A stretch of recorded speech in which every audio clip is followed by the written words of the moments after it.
Hello Internet, and welcome to the next year of the Palace of the Dead. First note, I just have to say I love the music. So let's really kind of break down the Palace of the Dead, floors 51 through 60.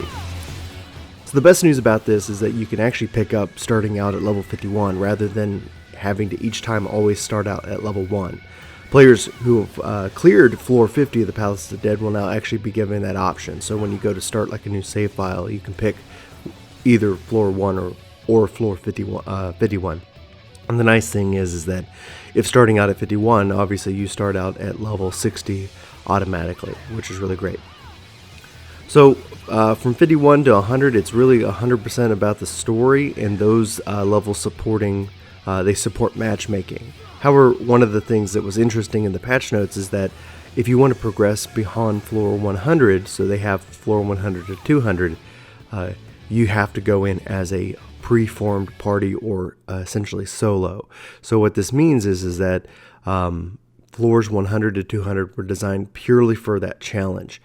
Now, they added an interesting piece of a requirement to this, is that not only are you in a match party, but you can't have any party KOs. So don't abandon, don't drop out. Just you can't have any KOs as a party within the floor. So just take note if you're really trying to shoot for that highest rank and trying to clear that 200th floor. So that kind of sounds pretty insane. I guess we'll see how well that goes. I'll have to give an impression as I progress down the rabbit hole, if that's something that becomes a major challenge, or maybe I'm just overthinking it right now.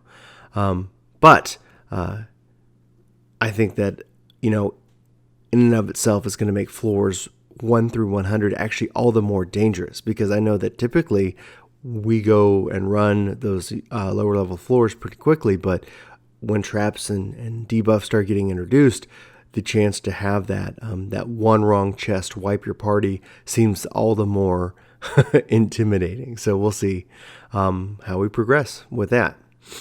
So, how was my first time with the first part, floors 51 through 60? It was super fun. I ran it with a warrior and #2 monks, and we cleared it pretty quickly. Overall runtime was about 24 minutes, and we started off obviously being very careful and cautious. But as we built up items, we actually started getting to run pretty quickly, avoiding mobs when necessary, because there really, wasn't any obvious benefit for us at this time. Now, it did say that scoring and ranking would be posted on November 2nd, which in this case, I'm recording this November 1st. So I didn't really get a chance to experience that ranking at that time. So I'm wondering how that's going to affect with killing monsters and the score and the speed, but I'm very much looking forward to getting my hands on with that. This really was fun. It was fast. It was one of the most enjoyable ways that I've actually found to level up my DPS classes in the game, outside of like roulettes and various other contents with my friends. So getting with this group and just really having a good time. I love it. In fact, at first I wasn't so keen on the Palace of the Dead. I was like, okay, well, it is something, but overall, the more I play it, the more I seem to be enjoying it for both the challenge as well as how they've added in lots of different monsters that we've seen before. So they also have inserted a bit of the story, which is fun, and it goes pretty quickly, so it didn't really slow us down.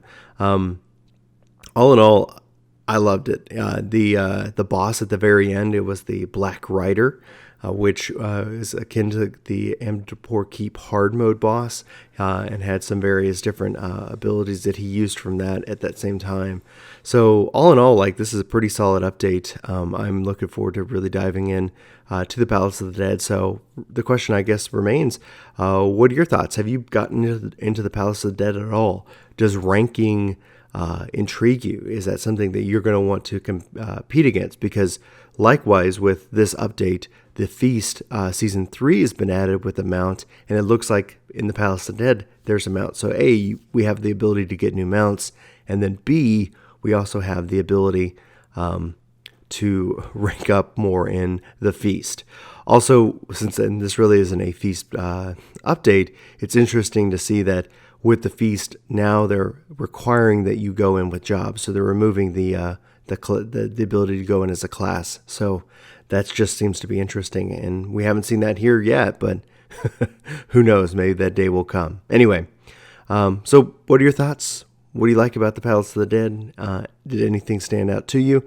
And how far do you think you're going to be progressing? My hope is that obviously I can continue on my rogue all the way up to floor 100. But at that point, to go beyond, I'm going to have to get some of my friends together, and we're going to have to make it a priority. So anyway, for Brian, for Work to Game Videos, I hope you all have a fantastic day and enjoy patch 3.45. Take care.